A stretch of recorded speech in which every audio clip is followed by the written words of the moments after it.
Good morning, everybody. Welcome back to Manufactured Fear, a Century of American Indoctrination. I know I told you guys that this episode would dig into how America turned capitalism into a religion and explore the psychology behind it, but as I started unpacking it, I realized there's too much here to fit into one setting. So this is part two, the Gospel of the Dollar. We'll take a look at how that faith was built, and in the next episode, I'm going to dig into why people believed it so deeply. So when the Red Scare finally cooled in the early 1920s, America was left with a problem. You can't keep people terrified forever. Fear burns hot, but it burns out. While anti-radical and anti-immigrant fears continued in the background through groups like the Klan and restrictive immigration laws, the decade's dominant cultural energy shifted from political surveillance to economic aspiration. The same people who'd spent years telling Americans what to hate began telling them what to love. And they decided we would love money. Capitalism wasn't new, but the way it was sold in the 1920s was. It wasn't just an economic system anymore, it became a moral one. Success wasn't measured in virtue was measured in success.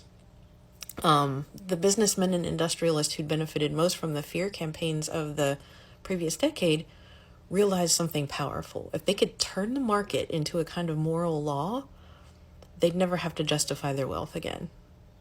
They didn't just want people to like the market. They wanted the market to feel like that moral law, because if the market is how the world is supposed to work, then whoever wins deserves it, and whoever loses must have failed some test of character, right? That flips the burden. The wealthy no longer have to explain low wages, union busting, or rigged rules. Inequality becomes proof of virtue, not evidence of exploitation. And once you accept that story, any attempt to regulate wealth looks like a sin against order, punishing success, interfering with freedom. Debates about policy turn into judgments about personal worth. You don't need better wages, you need a better work ethic. You don't need health care as a right, you need to make better choices. The boss's decisions become the market, and the market becomes God's will in a business suit, right? That's why business leaders courted the pulpit and the press. Protestantism had long valued diligence and self-discipline, but now those ideas were marketed with new intensity, right? Corporations funded campaigns that amplified and modernized existing religious traditions, aggressively tying faith directly to free enterprise, creating sermons proclaiming that God's plan and the American system were one and the same. Hard work was holy. Wealth was evidence of divine favor. Poverty was moral failure.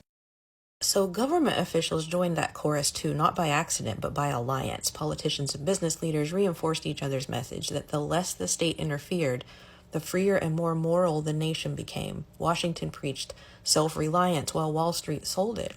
The state pulled back, calling it freedom. Companies filled the void, calling it opportunity.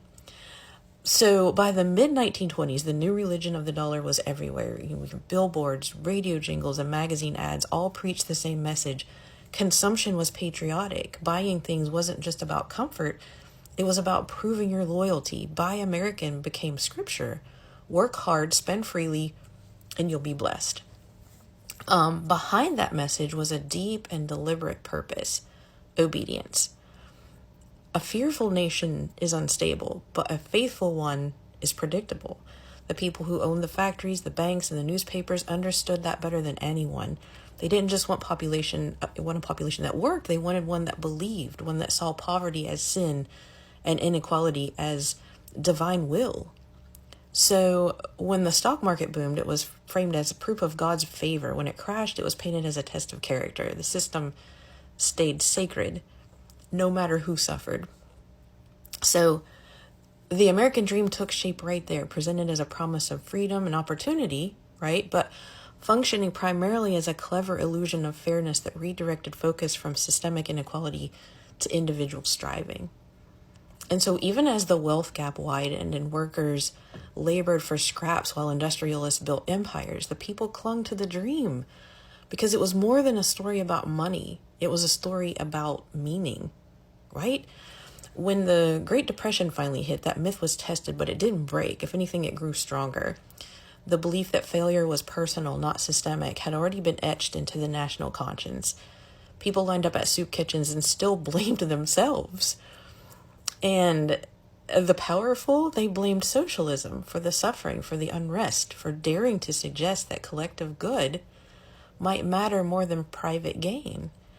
They called labor organizers radicals, labeled reformers traitors, and warned that any challenge to capitalism would destroy freedom itself. Because fear and faith, those old twin tools, were working exactly as intended. So in the next episode, I'm going to dig deeper into why the American dream took hold so tightly, the psychology behind the promise, the shame that kept people compliant, and the emotional addiction to hope that still drives this country today. So if you've enjoyed this and want to keep going, hit that follow button and stay tuned for part 3 of Manufactured Fear, the psychology of the dream. And if you haven't caught part 1, it's in my profile. So looking forward to seeing you guys later. All right, bye.